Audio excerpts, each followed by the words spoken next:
ॐ शन्नो मित्रः शं वरुणः शन्नो भवत्वर्यमा शन्न इन्द्रो बृहस्पतिः शन्नो विष्णुरुक्रमः नमो ब्रह्मणे नमस्ते वायो त्वमेव प्रत्यक्षं ब्रह्मासि त्वामेव प्रत्यक्षं ब्रह्म वदिष्यामि ऋतं वदिष्यामि सत्यं वदिष्यामि तन्मामवतु तद्वक्तारमवतु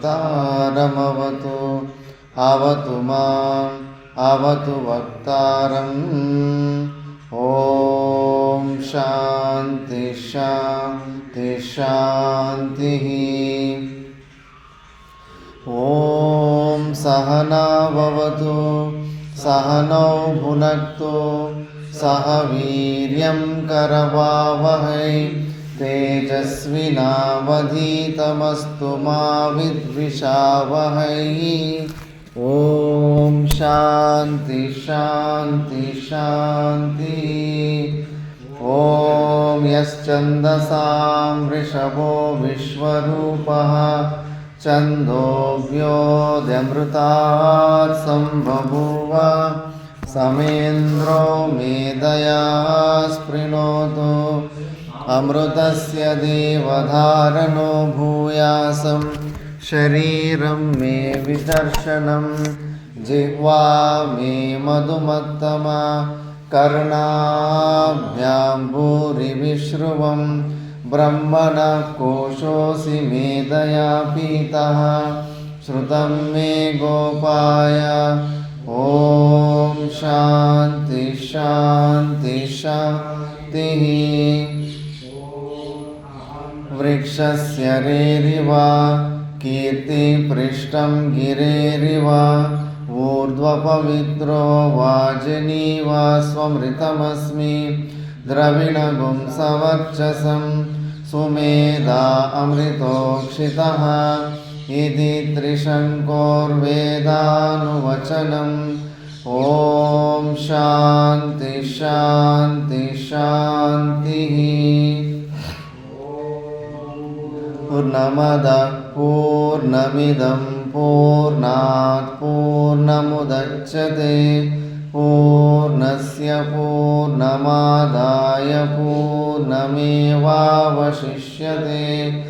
ॐ शान्ति शान्ति शान्तिः। आप्यायन्तु ममाङ्गानि वाक्प्राणश्चक्षुः श्रोत्रमतो बलमिन्द्रियाणि च सर्वाणि सर्वं ब्रह्मोपनिषदं माहं ब्रह्म निराकुर्याम् मा ब्रह्म निराकरोत् निराकरणमस्त्वनिराकरणं मे अस्तु तदात्मनि निरतेय उपनिषत्सु धर्मा ते मयि सन्तु। ॐ शान्ति शान्ति शान्तिः। मनसि प्रतिष्ठिता मनो मे वाचि प्रतिष्ठितम् आविराविर्मयेधि वेदस्य मा आनीस्तः श्रुतं मे मा प्रहासीरणेन दीतेनाहोरात्रान् सन्ददामि ऋतं वदिष्यामि सत्यं वदिष्यामि तन्मामवतु तद्वक्तारमवतु अवतु माम् अवतु वक्तारम्। ॐ शान्ति शान्ति शान्तिः। नो अपि वातय मनः। ॐ शान्ति शान्ति शान्तिः। ॐ भद्रं कर्णेभिः शृणुयाम देवाः भद्रं पश्येमाक्षभिर्यजत्राः स्थिरैरङ्गैः सुष्ठुवागुंसस्तनूभिः व्यशेम देवहितं यदायुः स्वस्ति न इन्द्रो वृद्धश्रवाः स्वस्ति नः पूषा विश्ववेदाः स्वस्ति नस्तार्क्ष्यो वरिष्ठनेमिः स्वस्ति नो बृहस्पतिर्ददातु ॐ शान्ति शान्ति शान्तिः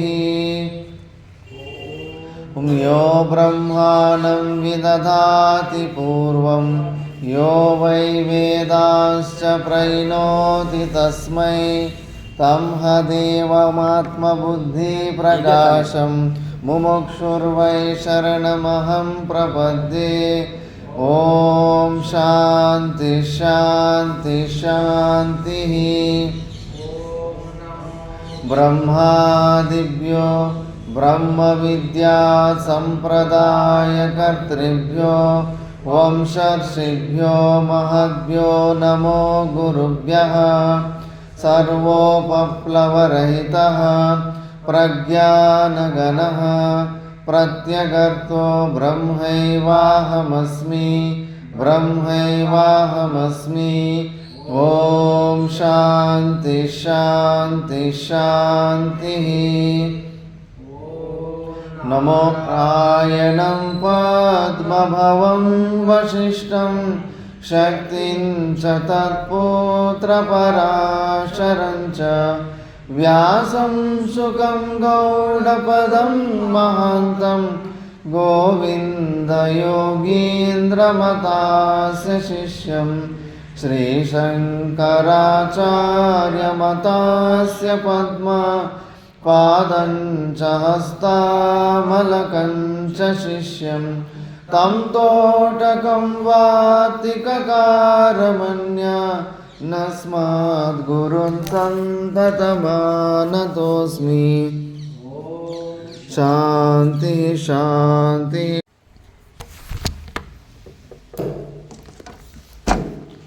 ॐ श्री परमात्मने नमः योऽध्यायः संजय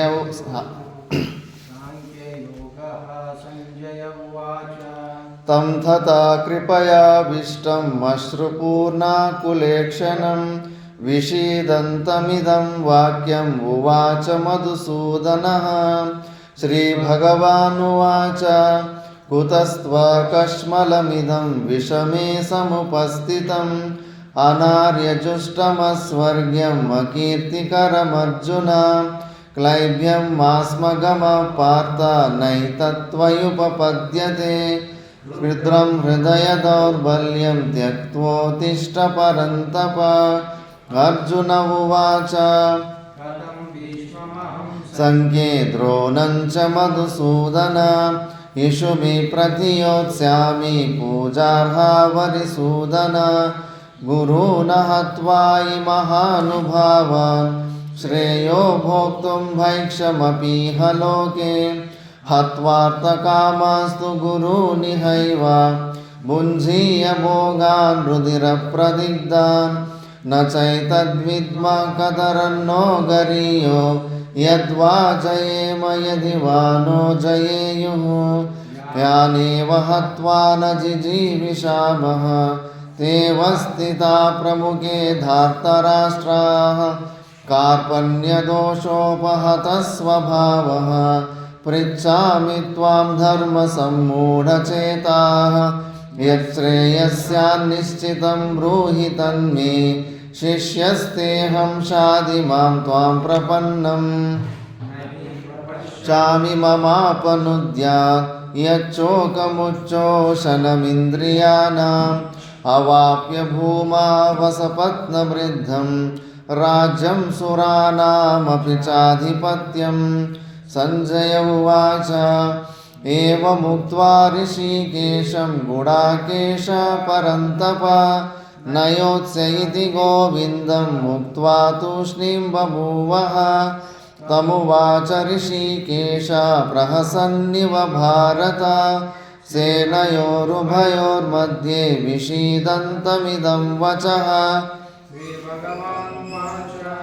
अशोचानन्वशोचस्त्वं प्रज्ञावादांश्च भाषसे गतासु न गतासुश्च नानुशोचन्ति पण्डिताः न त्वेवाहं जातु नासं न त्वं नेमे जनाधिपाः न चैव न भविष्यामः सर्वे वयमतः परं देहिनोऽस्मिन् यथा देहे कौमारं यौवनं जरा तथा देहान्तरप्राप्ति धीरस्तत्र न मुह्यते मात्रा स्पर्शास्तु कौन्तेय शीतोष्णसुखदुःखदाः आगमापायिनो नित्यास्तास्ति दीक्षस्व भारत यं हि न व्यतयन्ते ते पुरुषं पुरुषर्षभ समदुःखसुखं धीरं सोऽमृतत्वाय कल्पते नासतो विद्यते भावो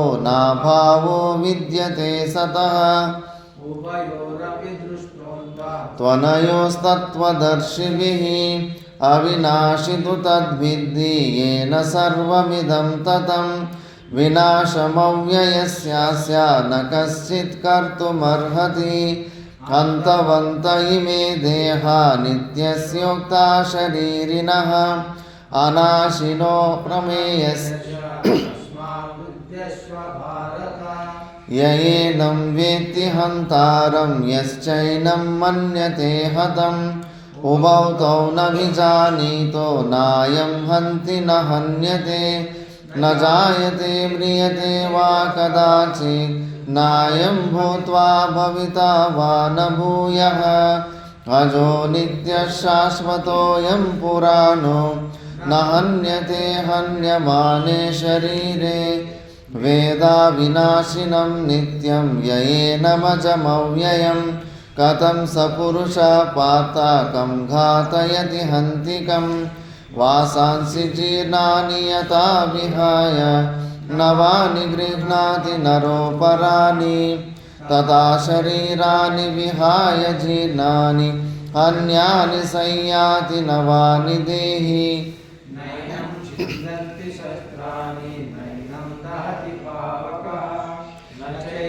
क्लेदयन्त्यापो न शोषयति मारुतः अच्छेद्योऽयमदाह्योऽयम् अक्लेद्यो शोषयेव च नित्यः सर्वगतस्थानो रचलोऽयं सनातनः अव्यक्तोऽयमचिन्त्योऽयम् अविकार्योऽयमुच्यते तस्मादेवं विदित्वैनं नानुशोचितुमर्हसि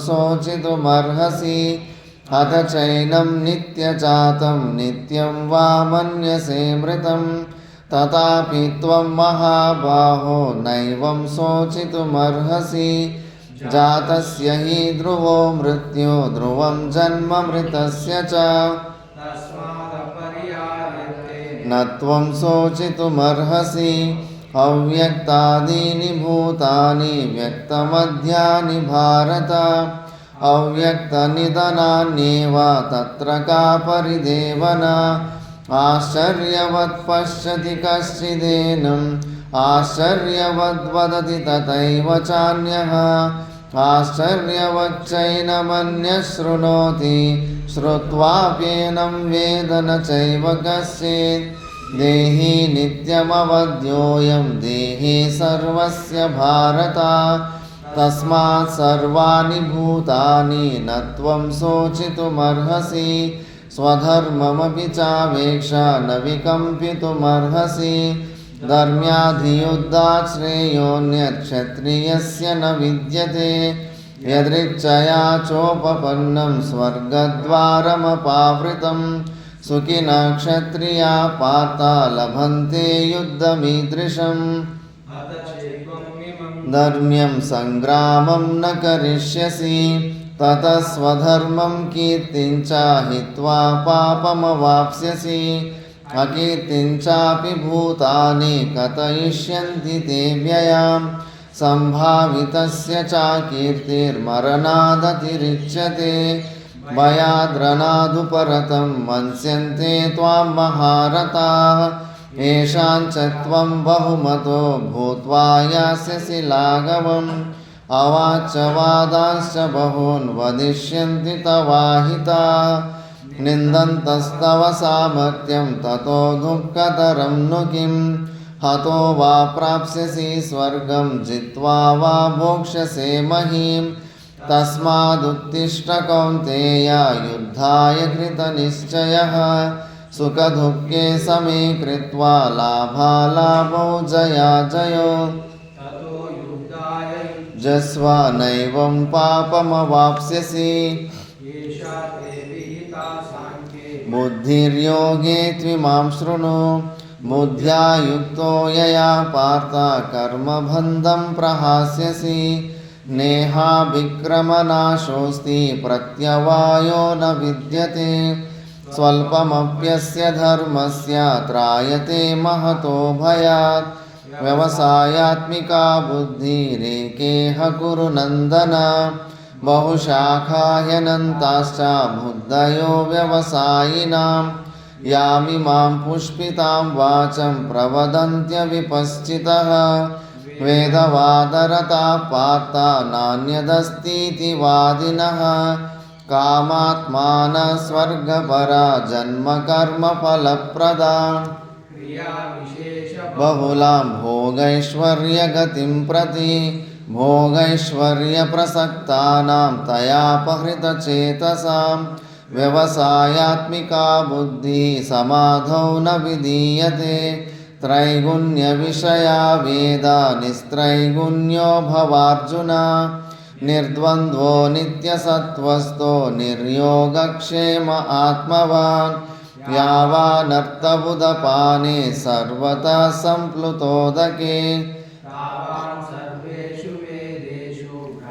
नस्य विजानतः कर्मण्येवाधिकारस्ते मा फलेषु कदाचन मा कर्मफलहेतुर्भूमा ते सङ्गोऽस्त्वकर्मणि योगस्थः कुरु कर्माणि सङ्गं त्यक्त्वा धनञ्जय सिद्ध्यसिद्ध्यो समो भूत्वा समत्वं योग उच्यते दूरेण ह्यवरं कर्म बुद्धियोगात् धनञ्जय बुद्धौ शरणमन्विच्य कृपणाः फलहेतवः बुद्धियुक्तो जहातीह उभे सुकृतदुष्कृते तस्माद् योगाय युज्यस्व योगकर्मसु कौशलं कर्मजं बुद्धियुक्ता हि फलं त्यक्त्वा मनीषिणः जन्मबन्धविनिर्मुक्ताः पदं गच्छन्त्यनामयम् कलिलं बुद्धिर्व्यतितरिष्यति तदा गन्तासि निर्वेदं श्रोतव्यस्य श्रुतस्य च श्रुतिविप्रतिपन्ना ते यदा स्थास्यति निश्चला समाधावचला बुद्धिः तदा योगमवाप्स्यसि अर्जुन उवाच स्थितप्रज्ञस्य का भाषा समाधिस्तस्य केशव स्थितधि किं प्रभाषेत किमासीत व्रजेत किं श्रीभगवानुवाच प्रजहाति यदा कामान् सर्वान् पार्थमनोगतान् आत्मन्येवात्मना तुष्टः स्थितप्रज्ञस्तदोच्यते विघ्नमनाः सुखेषु विगतस्पृहः वीतरागभयक्रोधा स्थितधीर्मुनिरुच्यते यः सर्वत्रानभिस्नेहः तत्तत्प्राप्य शुभाशुभं नाभिनन्दति न द्वेष्टि तस्य प्रज्ञा प्रतिष्ठिता यदा संहरते चायं कूर्मोऽङ्गानीव सर्वशः इन्द्रियाणीन्द्रियार्थेभ्यः तस्य प्रज्ञा प्रतिष्ठिता विषया विनिवर्तन्ते निराहारस्य देहिनः रसवर्जं रसोऽप्यस्य परं दृष्ट्वा निवर्तते यततो ह्यपि कौन्तेय पुरुषस्य विपश्चितः इन्द्रियाणि प्रमाथीनि हरन्ति प्रसवं मनः तानि सर्वाणि संयम्य युक्त आसीत मत्परः ವಶೇ ಹಿ ಯಸ್ಯೇಂದ್ರಿಯಾಣಿ ತಸ್ಯ ಪ್ರಜ್ಞಾ ಪ್ರತಿಷ್ಠಿತಾ ಧ್ಯಾಯತೋ ವಿಷಯಾನ್ ಪುಂಸಃ ಸಂಗಸ್ತೇಷೂಪಜಾಯತೆ ते कामः कामात् क्रोधो विजायते क्रोधात् भवति सम्मोहः सम्मोहात् स्मृतिविभ्रमः स्मृतिभ्रंशात् बुद्धिनाशो बुद्धिनाशात् प्रणश्यति रागद्वेषवियुक्तैस्तु विषयानिन्द्रियैश्चरन् आत्मवश्यैर्विधेयात्मा प्रसादमधिगच्छति प्रसादे सर्वदुःखानां हानिरस्योपजायते प्रसन्नचेतसो ह्याशु बुद्धिः पर्यवतिष्ठते नास्ति बुद्धिरयुक्तस्य न चायुक्तस्य भावना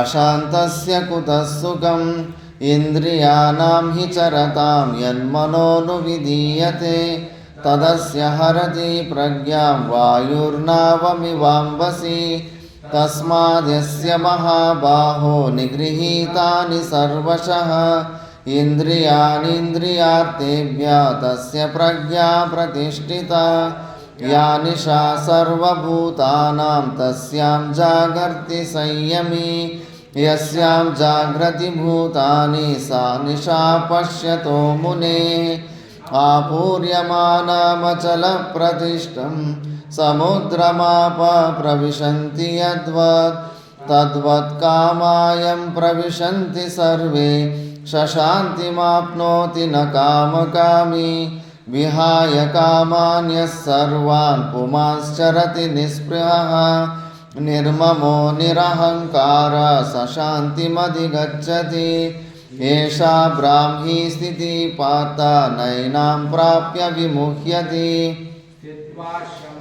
कालेऽपि ब्रह्मनिर्वाणमृच्छति ॐ तत्सदिति श्रीमद्भगवद्गीतासु उपनिषत्सु ब्रह्मविद्यायां योगशास्त्रे श्रीकृष्णार्जुनसंवादे सांख्ययोगो नाम द्वितीयोऽध्यायः। ॐ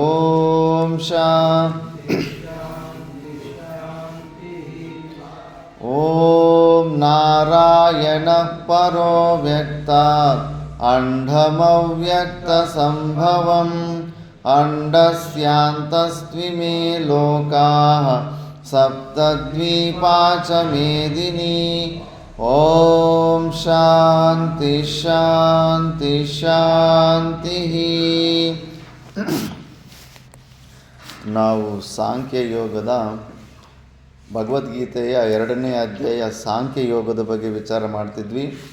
ಇದರಲ್ಲಿ 10 ಶ್ಲೋಕಗಳಾದ ಮೇಲೆ ಭಾಷ್ಯಕಾರ ಭಗವಾನರು ಶಂಕರಾಚಾರ್ಯರು ಭಾಷ್ಯದ ಬಗ್ಗೆ ನಾವು ವಿಚಾರ ಮಾಡ್ತಿದ್ವಿ. ಈ ಭಾಷ್ಯದಲ್ಲಿ ಪೂರ್ವ ಪಕ್ಷಿ ಜ್ಞಾನ ಕರ್ಮ ಸಮುಚ್ಚಯದ ಬಗ್ಗೆ ಮಾತಾಡ್ತಾ ಇದ್ದಾನೆ.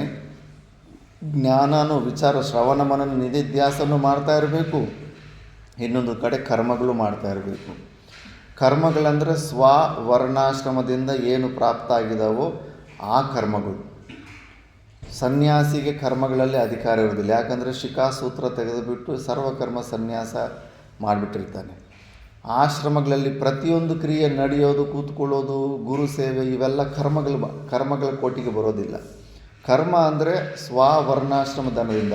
ಬ್ರಾಹ್ಮಣನಿಗೆ ಪೌರೋಹಿತ್ಯ, ಕ್ಷತ್ರಿಯನಿಗೆ ದೇಶ ರಕ್ಷಣೆ, ವೈಶ್ಯನಿಗೆ ವ್ಯವಸಾಯ ಮತ್ತು ವ್ಯಾಪಾರ, ಶೂದ್ರನಿಗೆ ನೌಕರಿ ಜಾಬ್ಗಳು ಇಂಥದ್ದು. ಇದನ್ನು ಕರ್ಮ ಅಂತಾರೆ. ಮಾಡೋ ಪ್ರತಿಯೊಂದು ಕೆಲಸನೂ ಕರ್ಮ ಅನ್ನೋದಿಲ್ಲ, ಅವೆಲ್ಲ ಕ್ರಿಯೆಗಳಷ್ಟೇ. ಅಂಥದ್ದು ಸನ್ಯಾಸಿಗೆ ಕರ್ಮದಲ್ಲಿ ಅಧಿಕಾರ ಇರೋದಿಲ್ಲ. ಆದರೆ ಇವನು ಪೂರ್ವಪಕ್ಷಿ ಹೇಳ್ತಾ ಇದ್ದಾನೆ, ನೀವು ಶ್ರವಣ ಮನ ನಿಧಿಧ್ಯಾಸನ ಎಲ್ಲ ಬಿಟ್ಬಿಟ್ಟು ಶ್ರವಣ ಮನ ನಿಧಿಧ್ಯಾಸನ ಮಾಡ್ತಾ ಇದ್ದೀರಲ್ಲ, ಅದು ತಪ್ಪು. ನೀವು ಕರ್ಮಗಳನ್ನು ಬಿಡ್ದಿರೋ ಕರ್ಮಗಳು ಮಾಡ್ತಾ ಇರಬೇಕು, ಶ್ರವಣ ಮನ ನಿಧಿಧ್ಯಾಸನ ಎರಡು ಮಾಡ್ತಾ ಇರಬೇಕು ಅಂತ ಪೂರ್ವಪಕ್ಷಿ ಸುಮಾರು ಪ್ರೂಫ್ಗಳು ಭಗವದ್ಗೀತೆಯಲ್ಲಿರೋ ಶ್ಲೋಕಗಳನ್ನೇ ಪ್ರೂಫ್ ತೋರಿಸ್ದ, ಪ್ರಮಾಣ ನೋಡಿ. ಭಗವದ್ಗೀತೆ ಶ್ಲೋಕದಲ್ಲಿ ಹೇಳ್ತಾ ಇದೆ, ಕುರು ಕರ್ಮೇವ ತಸ್ಮಾತ್ ತ್ವಂ ಇಮಂ ಧರ್ಮಂ ಸಂಗ್ರಾಮಂ ನಾ ಕರಿಷ್ಯಸಿ ಕರ್ಮಣ್ಯೇವಾಧಿಕಾರಸ್ಥೆ ಅಂತ 3 ಶ್ಲೋಕಗಳು ಪ್ರೂಫ್ ಕೊಟ್ಟ. ಮತ್ತು ಇನ್ನೊಂದು ಕೂಡ ಯುಕ್ತಿ ಕೊಟ್ಟ, ಯುದ್ಧ ಮಾಡೋದು ಕ್ರೂರವಾದ ಕರ್ಮ ಅಂತ ನಮ್ಮ ಮೇಲೆ ನೀವು ಅಪರಾಧನ ತೋರಿಸ್ಬೇಡಿ, ಶಾಸ್ತ್ರದಲ್ಲಿ ಪರ್ಮಿಷನ್ ಇದೆ. ಶಾಸ್ತ್ರ ವಿಹಿತವಾದಂಥದ್ದು ಕ್ರೂರವಾದ ಕರ್ಮ ಆದರೂ ಕೂಡ ಅದು ಕರ್ಮನೇ. ಯಜ್ಞದಲ್ಲಿ ಪಶುವನ್ನು ಬಲಿ ಕೊಡೋದು ಅದು ವೈದಿಕ ಕರ್ಮ, ಅದರಿಂದ ನಮಗೆ ಪಾಪ ಅಲ್ಲ, ಅಧರ್ಮ ಕರ್ಮ ಅಲ್ಲ, ಅದು ಧರ್ಮ ಕಾರ್ಯನೇ, ಅದರಿಂದ ಪುಣ್ಯನೇ ಬರುತ್ತೆ ಅಂತ ಪೂರ್ವಪಕ್ಷಿ ಹೇಳ್ಬಿಟ್ಟ. ಇವಾಗ ಪೂರ್ವಪಕ್ಷಿಗೆ ಸಮಾಧಾನವಾಗಿ ಸಿದ್ಧಾಂತಿಗಳು ಉತ್ತರ ಕೊಡ್ತಾರೆ. ಅದನ್ನು ಓದ್ರಪ್ಪ. ಮಂಗಳ ಚೈತನ್ಯ. ತದಸತ್ ಜ್ಞಾನ ಕರ್ಮ ನಿಷ್ಠಯೋ ವಿಭಾಗ ವಚನಾತ್ ಬುದ್ಧಿದ್ವಯ ಆಶ್ರಯೋ ಬುದ್ಧಿದ್ವಯ ಆಶ್ರಯೋ ಅಶೋಚಾನ್ ಇತ್ಯಾದಿನ ಭಗವತಾ ಯಾವತ್ ಸ್ವಧರ್ಮಮಪಿ ಚಾವೇಕ್ಷ ಇತಿ ಏತದಂತೇನ ಗ್ರಂಥೇನ ಯತ್ ಪರಮಾರ್ಥ ತತ್ವ ನಿರೂಪಣಂ ಕೃತಂ ತತ್ ಸಾಂಖ್ಯಂ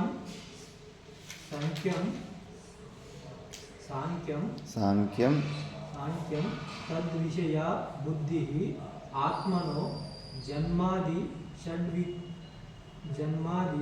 ಷಡ್ವಿಕ್ರಿಯಾ ಅಭಾವಾತ್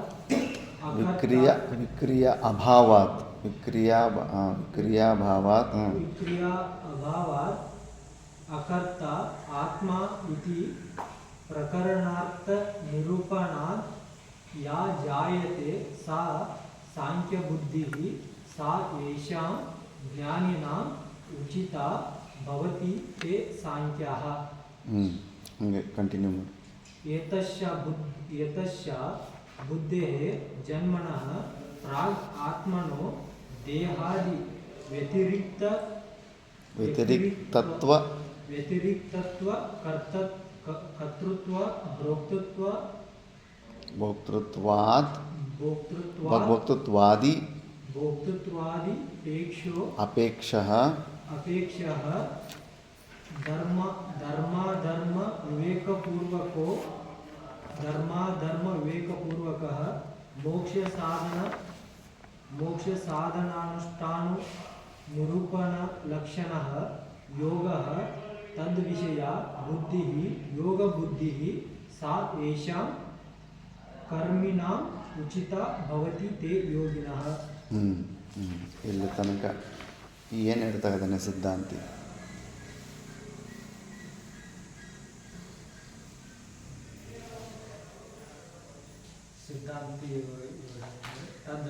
ಇದು ಸರಿಯಲ್ಲ.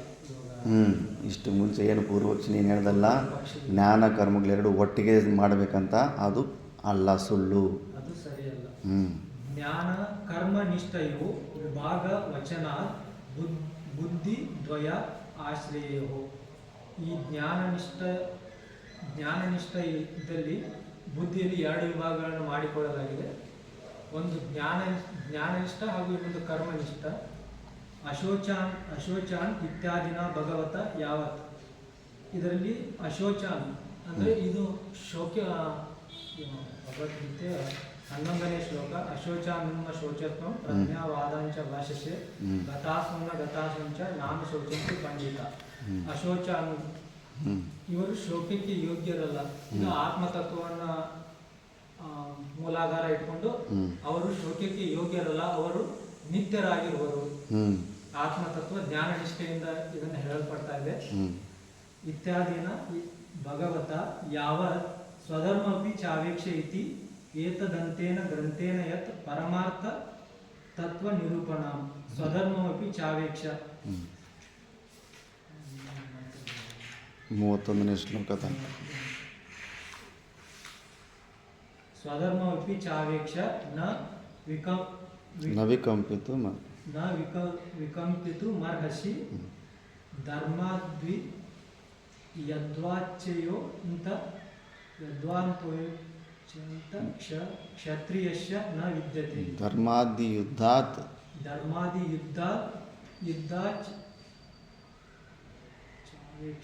क्षत्रिय न विद्यते. क्षत्रिय के लिए ಕ್ಷತ್ರಿಯ ಸ್ವಧರ್ಮಾಶ್ರಮ ವರ್ಣದ ಧರ್ಮಗಳಾದ ಹ್ಞೂ ಕ್ಷತ್ರಿಯ ಧರ್ಮಗಳಾದ ಯುದ್ಧವನ್ನು ಮಾಡುವುದನ್ನು ಬಿಡಬಾರದಂತೇಳಿ ಹ್ಮ್. ಹೇಳ್ತಾ ಇದ್ದಾರೆ. ಕರ್ಮ ಈಗ ನಿನ್ನ ಭಾವಾರ್ಥ ಹೇಳಿ ಏನೀಗ ಎಲ್ಲಿ ತನಕ ಒಂದು ಸೆಂಟೆನ್ಸ್ ಅಂದರೆ ಇದು ಟೋಟಲ್ಲು ಪ್ಯಾರಾನೇ ಒಂದು ಸೆಂಟೆನ್ಸ್ ಇದೆ. ಕಂಪ್ಲೀಟ್ ಸೆಂಟೆನ್ಸಲ್ಲಿ ಏನು ಹೇಳ್ತಾರೆ ಸಿದ್ಧಾಂತಿ? ಏನು ಉತ್ತರ ಕೊಟ್ಟ? ಅವನೆರಡು ಒಟ್ಟಿಗೆ ಮಾಡಬೇಕಂದ ಪೂರ್ವ ಪಕ್ಷಿ. ಇವನೇನು ಹೇಳ್ತಾನೆ ಸಿದ್ಧಾಂತಿ? ಮಾಡಬೇಕಂತಾನು ಮಾಡಬಾರ್ದಂತಾನೆ. ಈ ಬುದ್ಧಿಯಲ್ಲಿ ಎರಡು ಭಿನ್ನ ಭಿನ್ನ ಭಾಗಗಳನ್ನಾಗಿತ್ತು. ಇದು ಜ್ಞಾನ ಮತ್ತು ಕರ್ಮನಿಷ್ಠಗಳು ಆಯಾ ವರ್ಣಾಶ್ರಮಕ್ಕೆ ಧರ್ಮಕ್ಕೆ ಸೀಮಿತವಾದದ್ದು ಮತ್ತು ಅವು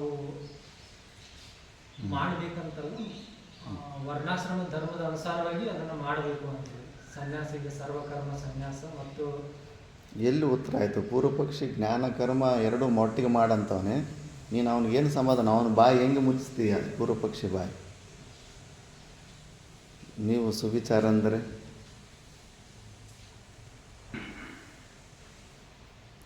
ನೀವು ತಾತ್ಪರ್ಯ ಹೇಳ್ಬಿಡಿ ಏನು ಈ ಒಂದು ಸೆಂಟೆನ್ಸ್. ತದ್ ಅಸತ್ತಿಂದ ಭವಿತಾ ತೇ ಸಾಂಖ್ಯಾಹ ಅಂತ. ಹಾಂ, ಪೂರ್ವ ಪಕ್ಷಿ ಕರ್ಮ ಮತ್ತು ಜ್ಞಾನ ಸಮುಚ್ಚಯವನ್ನೇ ಅವನು ಎತ್ತಿ ಹಿಡಿತಿದ್ದಾನೆ.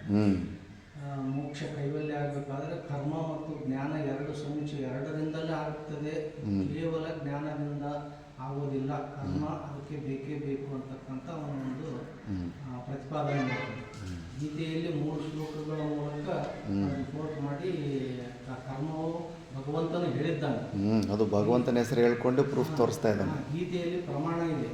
ಕರ್ಮ ಇಲ್ಲ ಅಂತಂದ್ರೆ ಜ್ಞಾನ ಸಿದ್ಧಿಸುವುದಿಲ್ಲ.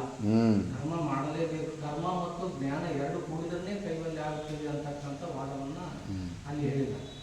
ಅವನು ಪೂರ್ವ ಪಕ್ಷಿ ಹೇಳಿದ್ರಿಂದ ಸಿದ್ಧಾಂತಿ ಅದನ್ನ ಖಂಡಿಸ್ತಾನೆ. ಇದು ಸರಿಯಲ್ಲಪ್ಪ ನೀನು ಹೇಳೋದು. ಯಾಕಂದ್ರೆ ಅಲ್ಲಿ ಭಗವಂತ ಹೇಳಿರೋದು ಎರಡನ್ನ ವಿಂಗಡಿಸಿ ಹೇಳಿದ್ದಾನೆ. ಇದು ಮೇಯ್ನ್ ಹೈಲೈಟ್ ಮಾಡಬೇಕಾದ್ರೆ ಮಂಗಲ ಚೈತನ್ಯ. ನಾನು ನೀನು ಹೇಳೋದಲ್ಲ, ಏನಲ್ಲಿ ಜ್ಞಾನ ಕರ್ಮ ನಿಷ್ಠಯೋ ವಿಭಾಗವಚನಾತ್ ಬುದ್ಧಿದ್ವಯ ಆಶ್ರಯೋ ವಿಭಾಗವಚನಾತ್ ಅಂತ. ಸಾಕ್ಷಾತ್ ಪರಮಾತ್ಮನೇ ಭಗವದ್ಗೀತೆಯಲ್ಲಿ ವಿಭಾಗ ವಚನವನ್ನು ಮಾಡಿದ್ದಾನೆ. ಅಂದರೆ ಜ್ಞಾನ ಮಾರ್ಗ ಒಂದು ಕ್ಯಾಟಗರಿಯವರಿಗೆ, ಕರ್ಮ ಮಾರ್ಗ ಒಂದು ಕ್ಯಾಟಗರಿಯವರಿಗೆ. ಎಲ್ಲರಿಗೂ ಒಂದೇ ಥರದ ಉಪದೇಶ ನಡೆಯೋದಿಲ್ಲ. ಪೂರ್ವ ಜನ್ಮದಲ್ಲೇ ಹೆಚ್ಚು ಪುಣ್ಯಗಳು ಮಾಡ್ಕೊಂಡು ಬಂದಿರೋನು, ಅಂತಃಕರಣ ಶುದ್ಧಿ ಆಗಿರೋನಿಗೆ ಅವನು ನೀನು ಕರ್ಮಗಳು ಮಾಡಂದರೆ ಅವನಿಗೆ ಮಾಡೋದಿಲ್ಲ. ಅವನ ಕೆಲಸ ಆಗೋಗಿದೆ ಅಲ್ಲಿ. ಅವನಿಗೇನು ಸಂಸಾರದಲ್ಲಿ ಯಾವುದೇ ಪ್ರಕಾರದಂಥ ಸುಖ ಬೇಕಾಗಿಲ್ಲ ಅವನಿಗೆ. ಪರಮಾತ್ಮ ಭಗವದ್ಗೀತೆಯಲ್ಲಿ ವಿಭಾಗ ವಚನ ಡಿವೈಡ್ ಮಾಡಿದ್ದಾನೆ. ಅವನೇನೋ ಡಿವೈಡ್ ಇಲ್ಲ, ಎರಡು ಒಟ್ಟಿಗೆ ಮಾಡಬೇಕಂತಾನೆ. ಕರ್ಮನೂ ಮಾಡಬೇಕು, ಎಲ್ಲರೂ ಹುಟ್ಟಿದವರೆಲ್ಲರೂ ಕರ್ಮನೂ ಮಾಡಬೇಕು, ಜ್ಞಾನ ಮಾಡೋದು ಒಟ್ಟಿಗೆ ಮಾಡಬೇಕಂತ ಅವನು ಇಲ್ಲ. ಒಟ್ಟಿಗೆ ಇಲ್ಲ, ಕ್ರಮದಿಂದ ಮಾಡಬೇಕು. ಒಂದು ವೇಳೆ ಅಂತಃಕರಣ ಶುದ್ಧಿ ಇಲ್ಲಾಂದರೆ ಫಸ್ಟು ಕರ್ಮಗಳು ಮಾಡ್ಕೋಬೇಕು. ಆ ಅಂತಃಕರಣ ಶುದ್ಧಿ ಬಂದ ಮೇಲೆ ಜ್ಞಾನ ಮಾಡ್ಕೋಬೇಕು. ಒಟ್ಟಿಗೆ ನಡೆಯೋಕ್ಕಾಗೋದಿಲ್ಲ. ಆ ಕೆಲಸ ಈ ಕೆಲಸ ಎರಡು ಒಟ್ಟಿಗೆ ನಡೆಯೋದಿಲ್ಲ. ಯಾಕಂದರೆ ಕರ್ಮಗಳು ಮಾಡಬೇಕಂದ್ರೆ ನಾನು ಮನುಷ್ಯ ಅಂತ ಅನ್ಕೋಬೇಕು, ನಾನು ಕೆಲಸಗಳು ಮಾಡೋನು ಅಂತ ಅನ್ಕೋಬೇಕು. ಕರ್ತೃತ್ವ ಬುದ್ಧಿ ಇರುತ್ತೆ. ನಾನು ತಿನ್ನೋನು, ನಾನು ಭೋಕ್ತೃತ್ವ ಬುದ್ಧಿ ಇರುತ್ತೆ. ಕರ್ತೃತ್ವ ಬುದ್ಧಿ ಇಲ್ಲ ಅಂದರೆ ಕೆಲಸಗಳು ಮಾಡೋದಕ್ಕಾಗೋದಿಲ್ಲ. ಇಲ್ಲೇನೋ ಮೋಕ್ಷನ ಹೊಂದೋರು ನಾನು ಈ ಪ್ರಪಂಚ ಸತ್ಯ ಅಲ್ಲ, ಮಿಥ್ಯ, ನಾನು ಕರ್ತ ಅಲ್ಲ, ನಾನು ಭೋಕ್ತ ಅಲ್ಲ, ನನಗೂ ಈ ಶರೀರಕ್ಕೇನು ಸಂಬಂಧ ಇಲ್ಲ ಅಂತ. ಇದು ಆಪೋಸಿಟ್ಟು. ಕರ್ಮಗಳು ಮಾಡಬೇಕಂದ್ರೆ ನಾನು ಕರ್ತ ಅಂತ ಅಂದ್ಕೊಂಡ್ರೇ ಕೆಲಸ ಮಾಡೋಕ್ಕಾಗುತ್ತೆ, ಇಲ್ಲಾಂದರೆ ಕೆಲಸ ಮಾಡೋಕ್ಕಾಗೋದಿಲ್ಲ. Quite opposite. ಜ್ಞಾನ ಮತ್ತು ಕರ್ಮ ಆಪೋಸಿಟ್ಟು. ಅಂಧಕಾರ ಮತ್ತು ಪ್ರಕಾಶ ಎರಡು ಒಂದು ಕಡೆ ಇರೋದಕ್ಕಾಗುತ್ತಾ? ಪ್ರಕಾಶ ಬಂತಂದರೆ ಅಂಧಕಾರ ಹೊಟ್ಟೋಗ್ಬಿಡುತ್ತೆ. ಎರಡು ಒಂದು ಜಾಗದಲ್ಲಿ ಇರೋದಕ್ಕೆ ಸಾಧ್ಯನೇ ಇರೋದಿಲ್ಲ. ಆದ್ದರಿಂದ ಈ ಥರ ವಿಭಾಗ ವಚನ ಅದು ಪರಮಾತ್ಮನೇ ಭಗವದ್ಗೀತೆಯಲ್ಲಿ ಸಪ್ರೇಟ್ ಮಾಡಿಬಿಟ್ಟಿದ್ದಾನೆ. ಅದಕ್ಕೆ ಪ್ರೂಫ್ಗಳು ತೋರಿಸ್ಬೇಕು, ಶ್ಲೋಕಗಳು.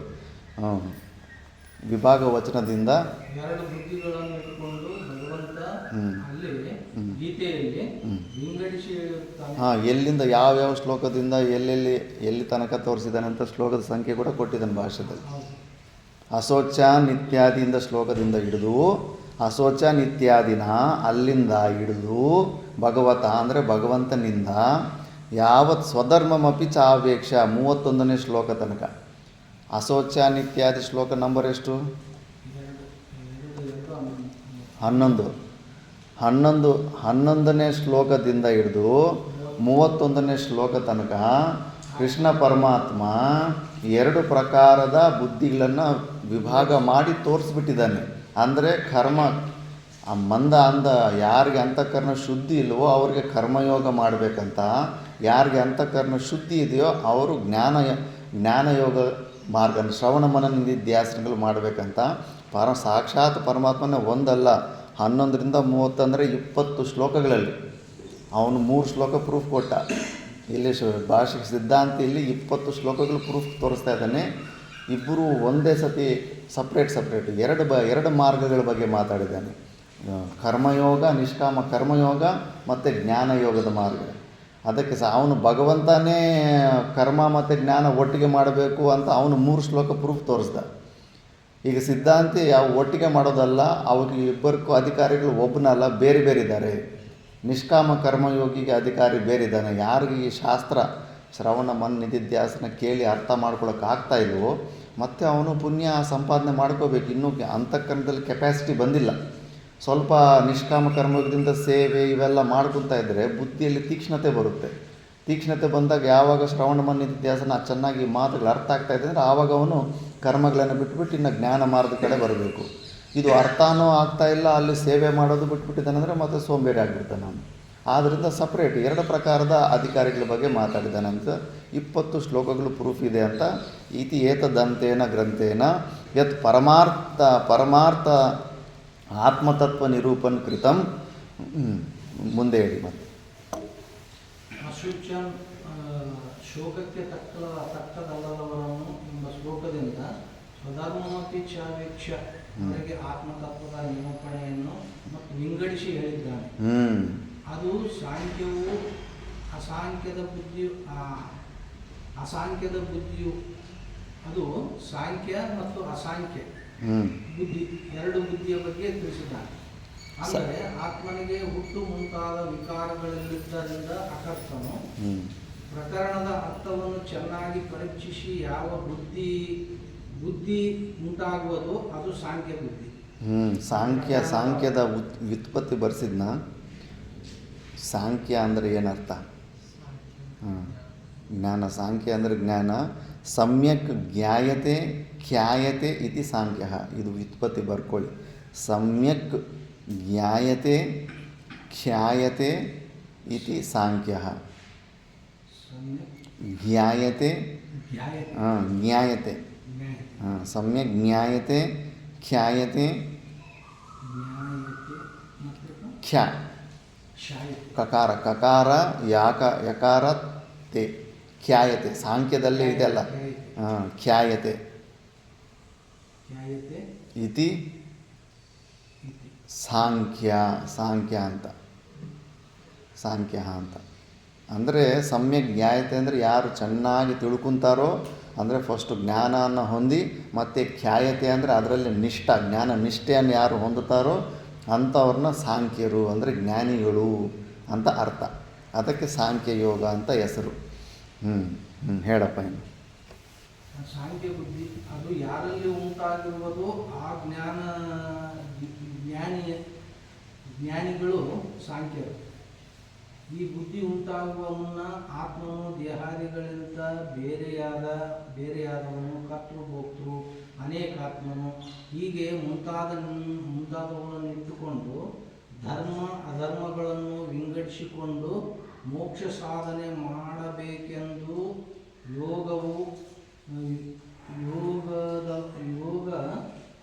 ಯೋಗ ಮತ್ತು ದ್ವಂದ್ವ ನಾಶ ಮಾಡಿಕೊಂಡು ಈಶ್ವರ ಪ್ರೀತಿಗಾಗಿ ಕರ್ಮ ಮಾಡುವುದು ಕರ್ಮಯೋಗ.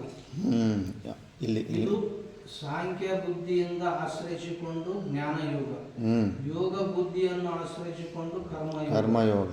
ಈ 2 ನಿಷ್ಠೆಯನ್ನು ಹೇಳಿದ್ದಾನೆ ಭಗವಂತನು ಹೇಳಿದ್ದಾನೆ. ಈ 2 ವಿಂಗಡಿಸಿ ಹೇಳಿದ್ದಾನೆ. ಜ್ಞಾನ ಕರ್ಮ 2 ಸೇರಿಸಿ ಅನುಷ್ಠಾನ ಮಾಡಬೇಕಿದ್ದರೆ ಭಗವಂತನು ವಿಂಗಡಿಸಿ ಹೀಗೆ ಹೇಳುತ್ತಿರಲಿಲ್ಲ. ಕರ್ಮಕ್ಕಿಂತ ಜ್ಞಾನವು ಹೆಚ್ಚಿನದೆಂದು ನಿನ್ನ ಮತವಾದರೆ 3ನೇ ಅಧ್ಯಾಯದ 1ನೇ ಶ್ಲೋಕದಲ್ಲಿ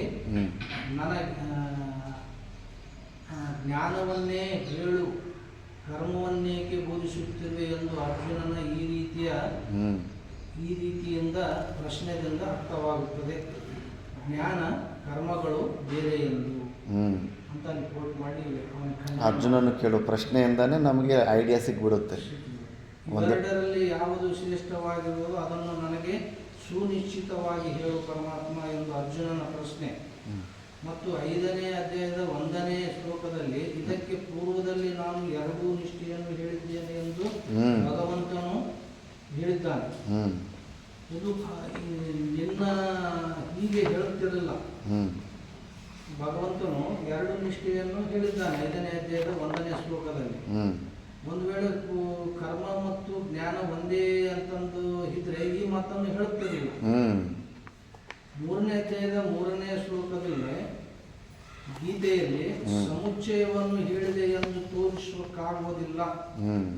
3ನೇ ಅಧ್ಯಾಯದ 3ನೇ ಶ್ಲೋಕದಲ್ಲಿ ಅದನ್ನು ನೋಡಿದ್ರೆ ಕರ್ಮ ಸಮುಚ್ಚಯವನ್ನು ಹೇಳಿದೆ ಅಂತ ಯಾವ ರೀತಿಯಿಂದನೂ ಹೇಳಕ್ಕಾಗಿಲ್ಲ, ಸಾಧ್ಯ ಇಲ್ಲ. ತುಂಬ ದೊಡ್ಡ ಪ್ರೂಫ್. 3ನೇ ಅಧ್ಯಾಯದ 3ನೇ ಶ್ಲೋಕ ಜ್ಞಾನ ಯೋಗೇನ ಸಾಂಖ್ಯಾನಂ ಕರ್ಮಯೋಗೇನ ಯೋಗಿನ ಅನ್ನೋದು ದೊಡ್ಡ ಪ್ರೂಫ್. ಅದು ಅಲ್ಲೇ ವಿಭಾಗ ಮಾಡಿ ಸಪ್ರೇಟ್ ಮಾಡಿ ಇಟ್ಬಿಟ್ಟಿದ್ದಾನೆ ಪರಮಾತ್ಮ. ಆ ಶ್ಲೋಕದ ಅನ್ವಯ ಅವರು ಹೇಗೆ ಮಾಡ್ತಾರೆ ಅವರು 2 ಒಟ್ಟಿಗೆ ಅಂತ. ಗೀತೆಯಲ್ಲಿ ಸಮುಚ್ಚಯವನ್ನು ಹೇಳಿದೆ ಎಂದು ತೋರಿಸುವುದಕ್ಕೆ ಆಗುವುದೇ ಇಲ್ಲ. ಜ್ಞಾನವಾದ ಮೇಲೆ ಮೊದಲಿನಂತೆ ಅವನು ಕರ್ಮದಲ್ಲಿ ಪ್ರವರ್ತಿಸುತ್ತಿರುವುದು ಲೋಕ ಸಂಗ್ರಹಕ್ಕಾಗಿ, ಸಮುಚ್ಚಯವಲ್ಲ. ಅವನು ಮುಂದೆ 3ನೇ ಅಧ್ಯಾಯದ 20ನೇ ಶ್ಲೋಕ ಮತ್ತು 4ನೇ ಅಧ್ಯಾಯದ 15ನೇ ಶ್ಲೋಕ ಅವನು ಪ್ರೂಫ್ ತಗೊಂತಾನಂದು ಅದನ್ನು ಮೊದಲೇ ಖಂಡಿಸ್ತಾ ಇದ್ದಾರೆ. ಮೊದಲಿನಂತೆ ಕರ್ಮದಲ್ಲಿ ಪ್ರವರ್ತಿಸಿರುವುದು ಲೋಕ ಸಂಗ್ರಹಕ್ಕಾಗಿ, ಸಮುಚ್ಚಯವಲ್ಲ. ಅಂದರೆ ಅದಕ್ಕೆ ಜೀವನ್ಮುಕ್ತರ ಪುರುಷರ ಚರಿತ್ರೆಯನ್ನು ಪೂರ್ವಪಕ್ಷ ಇಟ್ಕೊ ಬರ್ತಾನೆ. ಏನಪ್ಪ ನೀವೆಲ್ಲ ನಮ್ಮ ಬಾಯಿ ಮುಚ್ಚಿಸ್ತೀರಲ್ಲ, ಜ್ಞಾನ ಕರ್ಮ ಒಟ್ಟಿಗೆ ನಡೆಯೋದಿಲ್ಲ ಅಂತ. ಸಿದ್ಧಾರೂಢರು ಸ್ವಾಮೀಜಿಗಳು, ವಿವೇಕಾನಂದರು, ಸ್ಕೂಲುಗಳು, ಹಾಸ್ಪಿಟಲ್ಗಳು ಜ್ಞಾನ ಬಂದ ಮೇಲೆ ಎಷ್ಟೊಂದು ಕೆಲಸಗಳು ಮಾಡಿದ್ದಾರೆ. ಅಂದರೆ ಅವ್ರು ಜ್ಞಾನಿಗಳಲ್ಲ ಅಂತ ಒಪ್ಕೊಂತೀರಾ? ಶಂಕರಾಚಾರ್ಯ ಭಗವಂತರ ಭಾಷ್ಯ ಇವೆಲ್ಲ ಬರೆದಿಲ್ವ? ಲೋಕ ಕಲ್ಯಾಣಕ್ಕಾಗಿ ಎಷ್ಟೊಂದು ಗುಡಿಗಳು ಇದು ಮಾಡಿದ್ದಾರೆ. ಇದು ಒಟ್ಟಿಗೆ ನಡೆಯೋದಕ್ಕೆ ಆಗೋದಿಲ್ವಲ್ಲ ಅಂತ ಅವನು ಪ್ರಶ್ನೆ ಹಂಗೆ ಕ್ಯಾಚ್ ಮಾಡ್ತಾನೆ.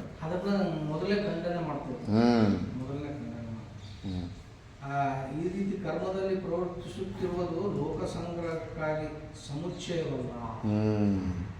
ಅದು ಜೀವನ್ಮುಕ್ತರ ಪರಿಷತ್ತಲ್ಲಿ ಆ ಥರ ಏನೆಲ್ಲ ಕೆಲಸಗಳು ನಡೀತಾವಲ್ಲ, ಅವಿದ್ಯಾಲೇಶದಿಂದ ಬಾಧಿತಾನುವೃತ್ತಿಯಿಂದ ಅವರು ಕರ್ತಾಭೋಕ್ತ ಅನ್ನೋ ಭಾವನದಿಂದ ಮಾಡೋದಿಲ್ಲ. ಆಟೋಮೆಟಿಕ್ಕಾಗಿ ಆಗಿಬಿಡ್ತಾ ಇರ್ತಾರೆ. ಅವ್ರ ನಿಮಿತ್ತದಿಂದನೇ ಎಲ್ಲ ಕೆಲಸಗಳಾಗ್ಬಿಡ್ತಾ ಇರ್ತಾರೆ. ಮಾತಾಮಾಣಿಕೇಶ್ವರಮ್ಮ ಗುಲ್ಬರ್ಗದಲ್ಲಿ ಕೂತು ಜಾಗದಲ್ಲಿ ಕೂತು ಹೇಳಿದಾರೆ. ಅವರು ಹೊರಗಡೆಗೆ ಒಂದು ಹೆಜ್ಜೆ ಹಾಕಿಲ್ಲ. ಅವ್ರ ನಿಮಿತ್ತದಿಂದ ಸುಮಾರು ಈಗ 200-300 ಆಶ್ರಮಗಳಾಗ್ಬಿಟ್ಟಿದ್ದಾವೆ. ಏನಿಲ್ಲ ಅಂದರೆ 5-6 ಲಕ್ಷ ಜನ ಮಾಂಸ ತಿನ್ನೋದು ಕುಡಿಯೋದು ಬಿಟ್ಟು ಒಳ್ಳೆ ದಾರಿಗೆ ಬಂದಿದ್ದಾರೆ. ಅವರೇನು ಹೆಚ್ಚು ಕ್ರಿಯೆಗಳು ಮಾಡಿಲ್ಲ, ಕೇವಲ ನಿಮಿತ್ತದಿಂದನೇ, ಅಲ್ಲಿರೋದ್ರ ನಿಮಿತ್ತದಿಂದನೇ ಅವೆಲ್ಲ ಒಳ್ಳೆ ಕೆಲಸಗಳಾಗ್ತಾ ಇರ್ತವೆ. ಅದಕ್ಕೆ ಅವರು ಕರ್ತೃತ್ವ ಭೋಕ್ತೃತ್ವದಿಂದ ಮಾಡೋದಿಲ್ಲ. ಅವ್ರಿಗೆ ಆ ಭಾವನೆಯೇ ಇರೋದಿಲ್ಲ, ನಾನು ಕರ್ತ, ನಾನು ಮಾಡೋನು ಭೋಕ್ತ ಅಂತ. ಲೋಕ ಸಂಗ್ರಹ ಕೂಡ ಅವ್ರ ಇಚ್ಛೆ ಇರೋದಿಲ್ಲ. ಲೋಕ ಸಂಗ್ರಹ ಇಚ್ಛೆ ಇತ್ತಂದರೆ ಮತ್ತೆ ನೀನು ಅಹಂಕಾರ ಒಪ್ಕೊಳ್ಳೇಬೇಕು. ಆಸಕ್ತಿ ರಹಿತವಾಗಿ ಆಟೋಮೆಟಿಕ್ಕಾಗಿ ನಮ್ಮೆಲ್ಲರ ಪ್ರಾರಬ್ಧದಿಂದ ಆ ಕೆಲಸಗಳು ಅವ್ರ ಶರೀರದಿಂದ ಒಂದು ಕ್ರಿಯೆಗಳಾಗ್ಬಿಡ್ತವೆ. ಈಗ ಫ್ಯಾನ್ ಆಫ್ ಮಾಡಿದ ತಕ್ಷಣ ಟಕ್ ಅಂತ ನಿಂತೋಗಲ್ಲವಲ್ಲ, ಸ್ವಲ್ಪ ತಿರುಗಿ ಮೆಲ್ಲಗೆ ನಿಂತೋಗುತ್ತೆ. ಆದರೆ ಅವರು ಈ ಶರೀರದಲ್ಲಿ ತಾದಾತ್ಮ್ಯ ತೆಕ್ಕೊಂಬಿಟ್ರೂ ಕೂಡ ಈ ಶರೀರದಲ್ಲಿ ಕೆಲವೊಂದು ಕ್ರಿಯೆಗಳಾಗ್ತಾ ಇರ್ತವೆ. ಅವೇ ಲೋಕ ಕಲ್ಯಾಣಾರ್ಥಕವಾಗಿ ಅವಿದ್ಯಾಲೇಶದಿಂದ ಕೆಲವೊಂದು ಒಳ್ಳೆಯ ಕೆಲಸಗಳು, ಸ್ಕೂಲುಗಳು, ಕಾಲೇಜುಗಳು, ಇನ್ನೊಬ್ಬರಿಗೆ ಆಶ್ರಮಗಳು, ಮಠಗಳು, ಈ ಥರ ಭಾಷೆಗೆ ಟೀಕಾ ಬರೆಯೋದು, ಇಂಥವೆಲ್ಲ ಒಳ್ಳೆಯ ಕೆಲಸಗಳು ನಡೀತಾ ಇರ್ತಾವೆ ಅವ್ರ ಶರೀರದಿಂದ. ಅಷ್ಟೇ ಹೊರತು ಈ ಜ್ಞಾನ ಕರ್ಮ ಒಟ್ಟಿಗೆ ಅಂತೂ ನಡೆಯೋದಕ್ಕೆ ಸಾಧ್ಯ ಇಲ್ಲ ಅಂತ ಮುಖ್ಯವಾಗಿ ಕ್ರಮದಿಂದ. ಜನಕರೇ ಮೊದಲಾದವರು ಕರ್ಮದಿಂದಲೇ ಸಿದ್ಧಿಯನ್ನು ಹೊಂದುವುದಕ್ಕೆ ಹೊರಟಿದ್ದರು. 3ನೇ ಅಧ್ಯಾಯದ 20ನೇ ಶ್ಲೋಕದಲ್ಲಿ ಮತ್ತು ಪೂರ್ವಕರಂ ಕೃತಂ ಎಂದು 4ನೇ ಅಧ್ಯಾಯದ 15ನೇ ಶ್ಲೋಕದಲ್ಲಿ ಹಿಂದಿನವರು ಬಲು ಹಿಂದೆ ಮಾಡಿದ ಕರ್ಮವನ್ನೇ ಮಾಡು ಎಂದು ಜನಕರೇ ಮೊದಲಾದವರು ಕರ್ಮದಿಂದಲೇ ಸಿದ್ಧಿಯನ್ನು ಹೊಂದಲು ಹೊರಟಿದ್ದರು. ಈ ಎರಡನ್ನು ವಿಂಗಡಿಸಿ ತಿಳಿದುಕೊಳ್ಳಬೇಕು. ಜನಕಾದಿಗಳು ತತ್ವವನ್ನು ಅರಿತಿದ್ದರೂ ಕರ್ಮದಲ್ಲಿ ಪ್ರವರ್ತಿಸುತ್ತಿದ್ದರು ಆಸಕ್ತಿರಹಿತವಾಗಿ ಮತ್ತು ಲೋಕ ಸಂಗ್ರಹಕ್ಕಾಗಿ ಗುಣಾಗುಣೇಶು ವರ್ತಂತಿ ಎಂದು ಆ ಭಾವದಿಂದ ಜ್ಞಾನದಿಂದಲೇ ಸಂಸಿದ್ಧಿಯನ್ನು ಹೊಂದುವುದಕ್ಕೆ ಹೊರಟಿದ್ದರು. ಎರಡು ಪ್ರಕಾರ. ಈಗ ಜೀವನ್ಮುಕ್ತ ಪುರುಷ ಜನಕ ಮಹಾರಾಜಂದು ಪೂರ್ವ ಪಕ್ಷಿ ಮುಂದೆ ಇಟ್ಬಿಡ್ತಾನೆ. ನಮ್ಮ ಬಾಯಿ ಮುಚ್ಚಿಸ್ಬಿಟ್ಟಲ್ಲಪ್ಪ ಸಿದ್ಧಾಂತಿ, ನೀನು ಜ್ಞಾನ ಕರ್ಮಗಳು ಒಟ್ಟಿಗೆ ನಡೆಯೋದಿಲ್ಲ ಅಂತ. ಮತ್ತು ಜನಕ ಮಹಾರಾಜ ರಾಜ್ಯನ ಆಳ್ತಾ ಇದ್ದ ಜ್ಞಾನಿಯಾಗಿ, ಮತ್ತು ಒಟ್ಟಿಗೆ ನಡೀತಾ ಇತ್ತಲ್ಲ, ಜ್ಞಾನನೂ ಇತ್ತು ಆತನಲ್ಲಿ, ಕೆಲಸನೂ ಮಾಡ್ತಿದ್ದ. ರಾಜ್ಯನ ಸಂಪಾಲನಿಸೋದಂದ್ರೆ ಏನು ಸಣ್ಣದ? ಮತ್ತು ಜೀವಭಾವ ಅಹಂಕಾರ ಏನು ಇಲ್ದಿರೇ ಶರೀರ ತಾದಾತ್ಮ್ಯ ಬಿಟ್ಟುಬಿಟ್ಟು ಅಷ್ಟೊಂದು ಪರ್ಫೆಕ್ಟಾಗಿ ಕೆಲಸ ಮಾಡೋಕ್ಕಾಗುತ್ತಾ? ಆ ಭಾವ ಇದ್ರೇ ಎಲ್ಲ ಕೆಲಸಗಳು ಮಾಡೋದಕ್ಕಾಗೋದು ಅಂತ ಬಾಯಿ ಮುಚ್ಚಿಸ್ಬೇಕಂತ ಪ್ರಯತ್ನ ಮಾಡ್ತಾನೆ ಪೂರ್ವ ಪಕ್ಷಿ. ಆವಾಗ ಸಮಾಧಾನ ಹೇಳ್ತಾರೆ, ನೋಡಪ್ಪ ನೀನು ಜೀವನ್ಮುಕ್ತ ಪುರುಷನು ಜನಕನೇ ಎಕ್ಸಾಂಪಲ್ ಇಟ್ಬಿಟ್ಟು ಏನೆಲ್ಲ ತೋರಿಸ್ತಾ ಇದೆಯಲ್ಲ, ಆತ ಮಹಾಜ್ಞಾನಿ ಆಗಿದ್ದನು. ಅವನು ಏನು ಕೆಲಸ ಮಾಡಿದ್ರೂ ಆಸಕ್ತಿ ಇರಲಿಲ್ಲ. ಅದಕ್ಕೆ ಒಂದು ಶ್ಲೋಕ ಅಂತಾರಲ್ಲ, ಮಿಥಿಲಾಯಾಮ್ ಪ್ರದೀಪ್ತಾಯಾಮ್ ನಮೇ ದಹ್ಯತಿ ಕಿಂಚನ ಅಂತ. ಅವ್ರ ಗುರುಗಳು ಒಂದು ಪರೀಕ್ಷೆ ಇಟ್ಟಿರ್ತಾರೆ. ಮಿಕ್ಕಿದ ಶಿಷ್ಯರಿಗೆ ಹೊಟ್ಟೆ ಕಿಚ್ಚಿರುತ್ತೆ. ಯಾರಿಗಾದರೂ ಒಬ್ಬ ಶಿಷ್ಯನಿಗೆ ಸ್ವಲ್ಪ ಹೆಚ್ಚು ಪ್ರೀತಿ ತೋರಿಸ್ಬಿಟ್ರೆ, ಸ್ವಲ್ಪ ಅವನಿಗೆ ಇಂಪಾರ್ಟೆನ್ಸ್ ಕೊಟ್ಬಿಟ್ರೆ ಮಿಕ್ಕಿದವ್ರಿಗೆ ಬೆಂಕಿ ಹಚ್ಕೊಂಡ್ಬಿಡುತ್ತೆ ವಿದ್ಯಾರ್ಥಿಗಳಲ್ಲಿ. ಇದು ಸಾಮಾನ್ಯವಾದ ಮನುಷ್ಯರಿಗೆ ಇರೋ ಭಾವನೆ. ಅವನಿಗೆ ಹೆಚ್ಚು ಪ್ರೀತಿ ತೋರಿಸ್ತಾರೆ ಗುರುಗಳು ಅಂದ್ಬಿಟ್ಟು. ಜನಕ ಮಹಾರಾಜ ಬರೋ ತನಕ ಪಾಠ ಸ್ಟಾರ್ಟ್ ಮಾಡ್ತಾ ಇರಲಿಲ್ಲ. ಗುರುಗಳಿಗೆ ಗೊತ್ತು ಯಾರ್ಯಾರಿಗೆ ಅವ್ರವ್ರ ಯೋಗ್ಯತೆಗೆ ಅನುಸಾರವಾಗಿ ಅವ್ರವ್ರಿಗೆ ಆ ರೆಸ್ಪೆಕ್ಟು, ಆ ಒಂದು ಬೆಳೆ ಕೊಡ್ತಾ ಇರ್ತಾರೆ. ಅದು ಸಾಮಾನ್ಯವಾಗಿ ಎಲ್ಲರಿಗೂ ಅರ್ಥ ಆಗೋದಿಲ್ಲ. ಅದಕ್ಕೆ ಒಂದು ದಿವಸ ಕೇಳಿಬಿಡ್ತಾರೆ ಶಿಷ್ಯರೆಲ್ಲ, ಏನು ಅವನು ಬರೋ ತನಕ ನೀವು ವೆಯ್ಟ್ ಮಾಡೋದು? ಅವನು ಗೃಹಸ್ಥದಲ್ಲಿರೋನು, ನಾವೆಲ್ಲ ಮನೆ ಹೆಂಡತಿ ಮಕ್ಕಳನ್ನು ಬಿಟ್ಟು ಬಂದು ಅಹಂಕಾರ ಇರುತ್ತಲ್ಲ, ತ್ಯಾಗದ ಅಹಂಕಾರ ತುಂಬ ಡೇಂಜರ್ ಅದು. ನಾವೇನು ಆ ಗೃಹಸ್ಥರು ಕಾಂಜಿ ಪೀಂಜಿ ಗೃಹಸ್ಥರಲ್ಲಿ ನಾವೆಲ್ಲಿ ಅಂತ ಅಷ್ಟು ಅಹಂಕಾರ ಬಂದುಬಿಟ್ಟಿರುತ್ತೆ. ಈ ಬಟ್ಟೆಗಳಿಂದ, ಆ ವೈರಾಗ್ಯದ ಭಾವದಿಂದ ತುಂಬಾ ಭಯಂಕರವಾದ ಅಹಂಕಾರ. ಆ ಅಹಂಕಾರಕ್ಕೆ ಔಷಧಿನೇ ಇರೋದಿಲ್ಲ. ಮತ್ತು ಜಸ್ಟ್ ಏನಿಲ್ಲ, ಜಸ್ಟ್ ಒಂದು ಬಟ್ಟೆ ಹಾಕ್ಕೊಂಡ್ಬಿಟ್ರೆ ಅವ್ರಿಗಿಂತ ನಾನು ತುಂಬ ಶ್ರೇಷ್ಠ ಅನ್ನೋ ಭಾವನೆಯನ್ನು ಆಟೋಮೆಟಿಕ್ಕಾಗಿ ಬಂದುಬಿಡ್ತಾ ಇರುತ್ತೆ. ನಮ್ಮ ಗುರುಗಳು ಅದನ್ನೇ ಎಚ್ಚರ ಮಾಡ್ತಾಯಿದ್ರು. ಜ್ಞಾನನೇ ಈ ಪ್ರಪಂಚದಲ್ಲಿ, ಜ್ಞಾನ ಯಾರಿಗಿರುತ್ತೋ ಅವನೇ ಶ್ರೇಷ್ಠ. ಅವನು ಗೃಹಸ್ಥನಾಗಿರ್ಬೋದು, ಪ್ಯಾಂಟು ಶರ್ಟ್ ಹಾಕ್ಕೊಂಡಿರ್ಬೋದು, ಅವನಲ್ಲಿ ಎಷ್ಟು ಜ್ಞಾನ ಇದೆಯೋ ಅವನೇ ಶ್ರೇಷ್ಠನಾಗಿರೋ ವ್ಯಕ್ತಿ. ಗುರುಗಳಿಗೆ ಇವ್ರಿಗೆ ತೋರಿಸ್ಬೇಕು ಯಾರು ಶ್ರೇಷ್ಠರು, ಯಾರು ಜ್ಞಾನಿಗಳು ಅಂದ್ಬಿಟ್ಟಿದ್ದನು. ಜನಕ ಮಹಾರಾಜ ಬಂದ ಮೇಲೆ ಪಾಠ ಸ್ಟಾರ್ಟ್ ಮಾಡ್ತಾನೆ. ಪಾಠದಲ್ಲಿ ನಿಯಮ, ವ್ಯಾಸಪೀಠದಲ್ಲಿ ಕೂತಿರೋರು ಪಾಠ ಪೂರ್ತಿ ಆಗೋ ತನಕ ದೊಡ್ಡ ಪ್ರೈಮ್ ಮಿನಿಸ್ಟರ್ ಬರಲಿ, ಪ್ರಧಾನಮಂತ್ರಿ ಬರಲಿ, ಪಾಠದಿಂದ ನಾವು ಎದ್ದೇಳೋಂಗಿಲ್ಲ. ವಿದ್ಯಾರ್ಥಿಗಳು ಆ ಕಡೆ ಈ ಕಡೆ ನೋಡೋಂಗೇ ಇಲ್ಲ. ಗುರುಗಳು ಎಲ್ಲಿ ಪೂರ್ಣಮದ ಅಂತ ಹೇಳೋ ತನಕ ವಿದ್ಯಾರ್ಥಿ ಮನಸ್ಸು ಯೋಚನೆಗಳು ಆ ಕಡೆ ಈ ಕಡೆ ಹೋಯ್ತಂದ್ರೆಗ ಅವನ ಆಸಕ್ತಿಯಿಂದ ಕೇಳ್ತಾ ಇಲ್ಲ ಅಂತ, ಬೋರ್ ಹೊಡಿತಾ ಇದೆ ಪಾಠ ಅಂದ್ಬಿಟ್ಟು. ನಿಯಮಗಳಿರ್ತವೆ, ಅವರು ಎದ್ದೇಳೋಂಗಿಲ್ಲ ಪಾಠದಿಂದ. ಏನೇ ಆಗಲಿ ಗುರುಗಳ ಆಜ್ಞೆಗೆ ಬರೋ ತನಕ ಅಲ್ಲಿ ಎದ್ದು ಹೋಗೋಂಗಿರೋದಿಲ್ಲ ಪಾಠದಿಂದ. ಆ ನಿಯಮಗಳಿರ್ತವೆ ಅದರಲ್ಲಿ. ಆ ಪಾಠ ನಡೀತಾ ಇದ್ದರೆ ಅವ್ರ ಗುರುಗಳು ಯಾಜ್ಞವಲ್ಕರು ಕಾಡ್ಗಿಚ್ಚನ್ನು ಆಗೋ ಥರ ಭ್ರಾಂತಿಯಿಂದ ಕಾಡ್ಗಿಚ್ಚನ್ನು ಎಬ್ಬಿಸ್ಬಿಡ್ತಾರೆ. ಎಬ್ಬಿಸ್ಬಿಟ್ರೆ ಬೆಂಕಿಯಿಂದ ಎಲ್ಲ ಸುಟ್ಟೋಗ್ತಾ ಇರುತ್ತೆ. ಇವ್ರ ಆಶ್ರಮಗಳು ಸುಡೋದಕ್ಕೆ ಆ ಕಡೆ ಗಾಳಿಗೆ ಬೆಂಕಿ ಬರ್ತಾ ಇರುತ್ತೆ. ಇವ್ರ ಹತ್ರ ಏನೂ ಇಲ್ಲ. ದೊಡ್ಡ ವೈರಾಗಿಗಳು, ದೊಡ್ಡ ಸನ್ಯಾಸಿಗಳು, ಗೃಹಸ್ಥರಿಗಿಂತ ದೊಡ್ಡ ಪುಡಂಗಿಗಳು ಅಂತ ಅಂದ್ಕೊಂಡಿದ್ರಲ್ಲ, ಇದ್ದಿದ್ದವ್ರ ಹತ್ರ ಕೋಪಿನಾನೆ. ಆ ಕೋಪಿನ ಎಲ್ಲಿ ಸುಟ್ಟೋಗುತ್ತೆ ಅಂತ ಓಡೋಗಿ ಆ ಕೋಪಿನನ್ನು ಪಾಠ ಬಿಟ್ಟುಬಿಟ್ಟು ಕೋಪಿನನ್ನು ರಕ್ಷಣೆ ಮಾಡೋದಕ್ಕೂ ಎದ್ದು ಹೋಗ್ತಾರೆ. ಕೋಪಿನದ ಮೇಲೆ ಅಷ್ಟೊಂದು ಮೋಹ. ಅಲ್ಲಿ ಅವನು ರಾಜ್ಯ ಸುಟ್ಟೋಗ್ತಾ ಇರುತ್ತೆ, ಕಾಣಿಸ್ತಾ ಇರುತ್ತೆ. ಇಲ್ಲೇ ಜನಕ ಮಹಾರಾಜನ ರಾಜ್ಯ ದೂರದಿಂದ ಅವನು ರಾಜ್ಯ ಬೆಂಕಿಯಿಂದ ಸುಟ್ಟೋಗ್ತಾ. ಆ ಪ್ಯಾಲೇಸಲ್ಲಿ ಹೆಂಡತಿ ಮಕ್ಕಳು ಎಲ್ಲ ಇರ್ತಾರೆ. ಜನಕ ಮಹಾರಾಜ ಕದಲ್ದಿರೋ ಪಾಠದಲ್ಲಿ ಗುರುಗಳ ಆಜ್ಞೆ ಬರೋ ತನಕ ಎದ್ದೇಳೋದಿಲ್ಲ. ಏನೋ ಜನಕ ಅಲ್ಲಿ ನಿನ್ನ ರಾಜ್ಯ ಸುತ್ತೋಗ್ತಾ ಇದೆಯಲ್ಲ, ಏನಂದರೆ ಮಿಥಿಲಾಯಾಮ್ ಪ್ರದೀಪ್ತಾಯಾಮ್ ನಮೇ ದಹ್ಯತಿ ಕಿಂಚನ. ಮಿಥಿಲಾ ಸುಟ್ಟು ಹೋದರೂ ಕೂಡ ನಮೇ ದಹ್ಯತಿ ಕಿಂಚನ, ನನ್ನನ್ನಂತೂ ಯಾವುದು ಏನು ಸುಡೋದಕ್ಕಾಗೋದಿಲ್ಲ ಅಂತ. ಯಾರಿಗೆ ವೈರಾಗ್ಯ ಹೆಚ್ಚಿತ್ತು, ಯಾರ್ದು ಜ್ಞಾನ ಹೆಚ್ಚಿತ್ತು ಅಂದ್ಬಿಟ್ಟು. ಆ ಥರ ಈ ಒಂದು ವಿಷಯದಲ್ಲೇ ಜನಕ ಮಹಾರಾಜನು ಮಹಾಜ್ಞಾನಿ ಆಗಿದ್ದ ಅಂತ. ಜ್ಞಾನಿ ಆಗಿರೋ ಮಹಾಪುರುಷನು ನಾನು ಕರ್ತ ನಾನು ಭೋಕ್ತ ಅನ್ನೋ ಭಾವನೆಯಿಂದ ಮಾಡೋದಿಲ್ಲ. ನಾನು ಕರ್ತ ಅನ್ನೋ ಮೋಹ ಇದ್ದಿದ್ರೆ ಓಡೋಗ್ತಾ ಇದ್ದ. ಮನೆಗೆ ಬೆಂಕಿ ಹಚ್ಚೋ, ಮನೆ ಯಾಕೆ, ನಿನ್ನ ಮಗ ಸತ್ತೋಗಿದಂಥ ನ್ಯೂಸ್ ಕೇಳಿದ್ರೇ ಇವ್ರ ಪ್ರಾಣ ಹೊಟ್ಟೋಗ್ಬಿಡುತ್ತೆ ಮೋಹ ಇದ್ದಿದ್ದರೆ. ಅಲ್ಲಿ ಬೆಂಕಿಯಲ್ಲಿ ಸುಟ್ಟೋಗ್ತಾ ಇದ್ದಾರೆ ಎಲ್ಲ ಹೆಂಡತಿ ಮಕ್ಕಳು ಅಂತಂತ ಅಂದರೂ ಕೂಡ ಅವನಿಗೇನು ಅನ್ನಿಸ್ಲೇ ಇಲ್ಲ. ಯಾಕಂದರೆ ಅವ್ನಿಗೆ ಮೋಹ ಇಲ್ಲ. ಯಾರು ತಾನೇ ತಪ್ಪಿಸೋದಕ್ಕಾಗುತ್ತೆ ಪ್ರಾರಬ್ಧನ ಅಂದ್ಬಿಟ್ಟು. ಅದಕ್ಕೆ ನೀನು ಅಂಥ ಜನಕ ಮಹಾರಾಜ ಎಕ್ಸಾಂಪಲ್ ಕೊಡ್ತಾ ಇದೆಯಲ್ಲ, ಅವನು ಜ್ಞಾನಿ ಆಗಿದ್ದ. ಜ್ಞಾನಿಗೆ ಅವನ ಕೈಯಲ್ಲಿ ಅವನ ನಿಮಿತ್ತದಿಂದ ಎಲ್ಲ ಕಾರ್ಯಗಳು ಆಗ್ತಾ ಇರ್ತವೆ. ಅವಿದ್ಯೆ ಲೇಷ ಈ ಥರ ನೀನು ಅರ್ಥ ಮಾಡ್ಕೋಬೇಕು. ಇಲ್ಲ ಜನಕ ಮಹಾರಾಜನ ಬಿಟ್ಟು ಬೇರೆಯವ್ರದ್ದೇ ಯಾರ್ದಾದ್ರು ಇನ್ನೊಬ್ಬರು ಜೀವನ ಮುಕ್ತರ ಪುರುಷರು ನೀನು ಎಕ್ಸಾಂಪಲ್ ಕೊಡೋಕ್ಕೆ ಹೋಗ್ತೀಯಾ?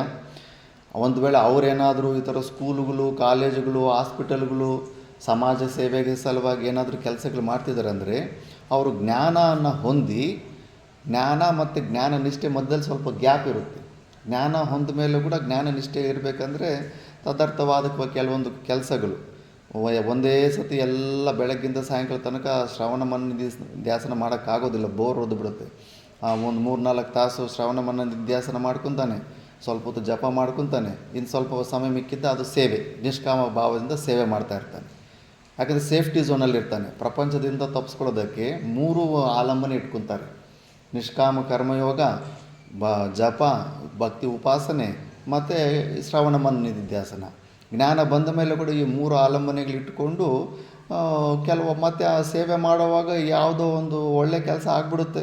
ಈಗ ಅಡುಗೆ ಪದಾರ್ಥ ಇದೆಲ್ಲ ಮಾಡಿ ಹೋಗ್ಲಿಲ್ವ, ಏನು ತನ್ನ ಹೆಂಡತಿ ಮಕ್ಕಳ ಸಲುವಾಗಿ ಮಾಡ್ದನ ಅಷ್ಟೇ. ಅವ್ರಿಗೇನು ಅವ್ರ ಸ್ವಾರ್ಥ ಇರೋದಿಲ್ಲ. ಅಯ್ಯೋ ನನ್ನ ಮಕ್ಕಳಿಗೆ, ನನ್ನ ಹೆಂಡತಿಗಳಿಗೆ ಮಾಡಬೇಕು, ಇಷ್ಟೆಲ್ಲ ಮಾಡಿದ್ರೆ ನನಗೇನು ಸಿಗುತ್ತೆ, ನನ್ನ ಮಕ್ಕಳಿಗೇನು ಸಿಗುತ್ತೆ ಅಂತೇನು ಮಾಡಲಿಲ್ಲ. ಯಾಕಂದರೆ ಅವರು ಅಂಥ ತತ್ವದಲ್ಲಿರ್ತಾರೆ. ಅವರು ಜೀವನ ಮುಕ್ತ ಪುರುಷರು, ಅವ್ರಿಗೆ ಯಾವುದೇ ಸ್ವಾರ್ಥ ಇರೋದಿಲ್ಲ, ಮೋಹ ಇರೋದಿಲ್ಲ.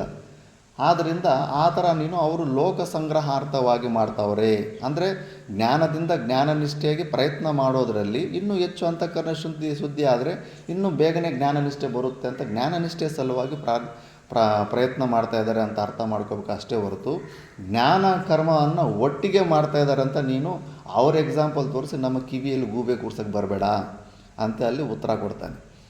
ಆ ಥರ ಇದಕ್ಕೊಂದು ಗ್ರಂಥದಲ್ಲಿ ಒಂದು ಪ್ರಶ್ನೆನೂ ಬಂದಿದೆ. ರಜ್ಜುವನ್ನು ತಿಳಿದಾಕ್ಷಣ ಸರ್ಪ ಹೆಂಗೆ ನಾಶ ಆಗ್ತದೋ, ಜ್ಞಾನ ಆದ ತಕ್ಷಣ ಶರೀರ ನಾಶ ಆಗಬೇಕಾಗಿತ್ತಲ್ಲ ಅಂತ ಪೂರ್ವ ಪಕ್ಷಿ ಪ್ರಶ್ನೆ ಮಾಡಿದಾಗ ಅಲ್ಲಿ ಸಿದ್ಧಾಂತ ಉತ್ತರ ಏನಪ್ಪ ಅಂತಂದರೆ ಲೋಕ ಸಂಗ್ರಹಕ್ಕಾಗಿ ಅವನು ಆ ಶರೀರದಲ್ಲಿ ಇರುತ್ತೆ. ಯಾಕಂದರೆ ಪರಂಪರೆಯನ್ನು ಮುಂದುವರಿಸೋದಕ್ಕಾಗಿ ಲೋಕ ಸಂಗ್ರಹಕ್ಕಾಗಿ ಆ ಶರೀರ ಕೆಲಸ ಮಾಡ್ತಿರ್ತದಾಗಿ ಆ ಜೀವನವನ್ನು ಆ ಶರೀರಕ್ಕೆ ಸಂಬಂಧಪಟ್ಟಿರೋದಿಲ್ಲ. ಹೌದು, ಅದು ಅವಿದ್ಯಾಲೇಶ.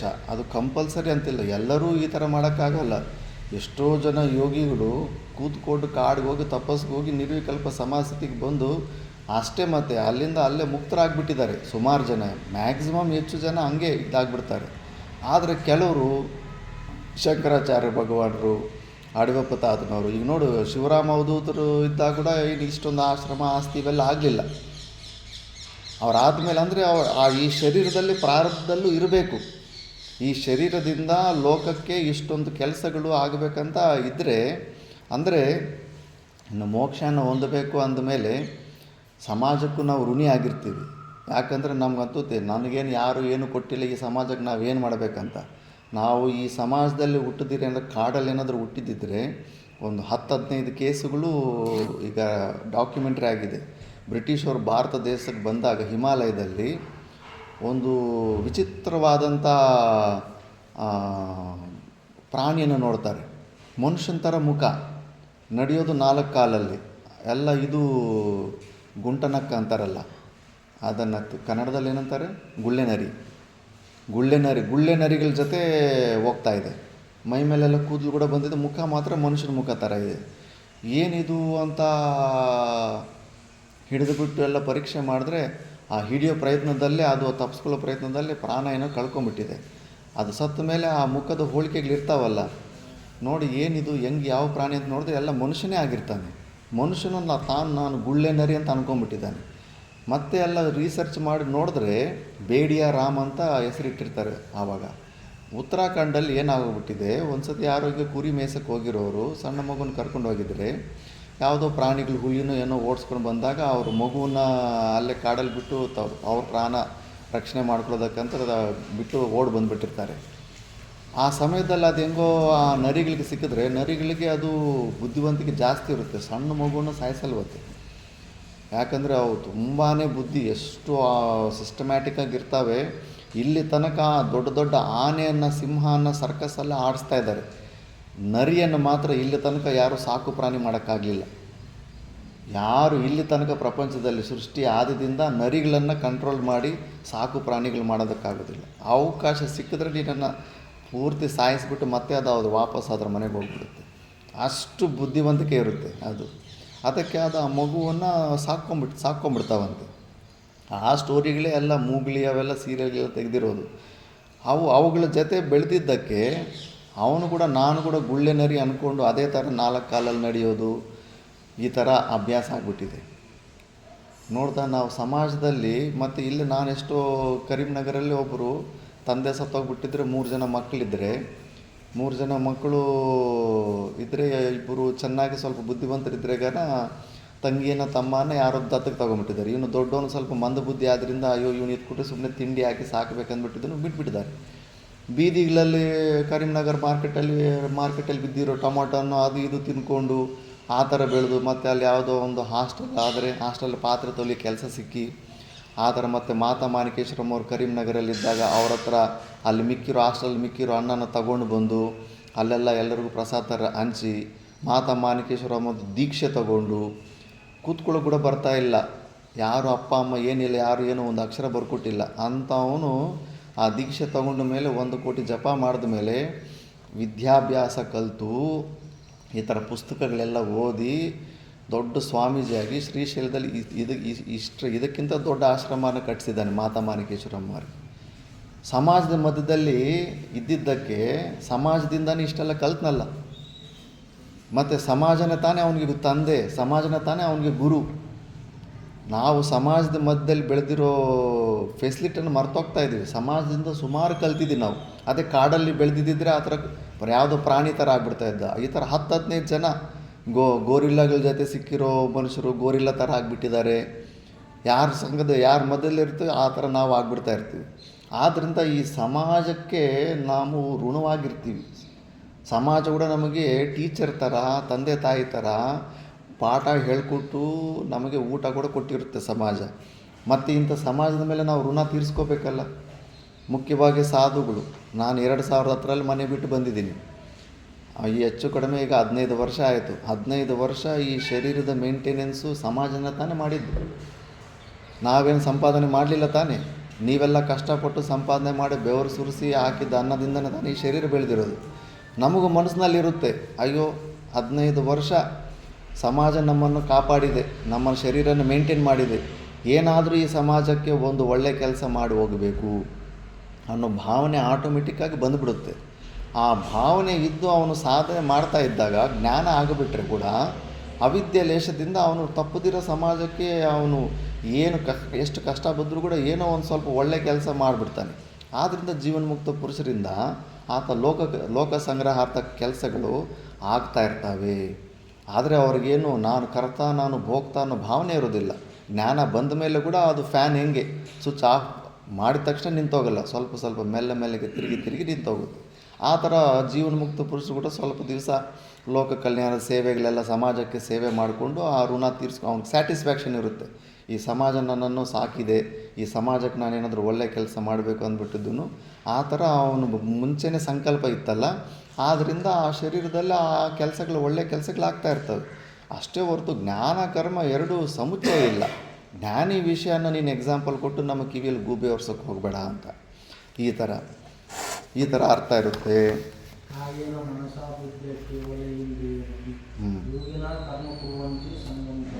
ಧನಂಜಯ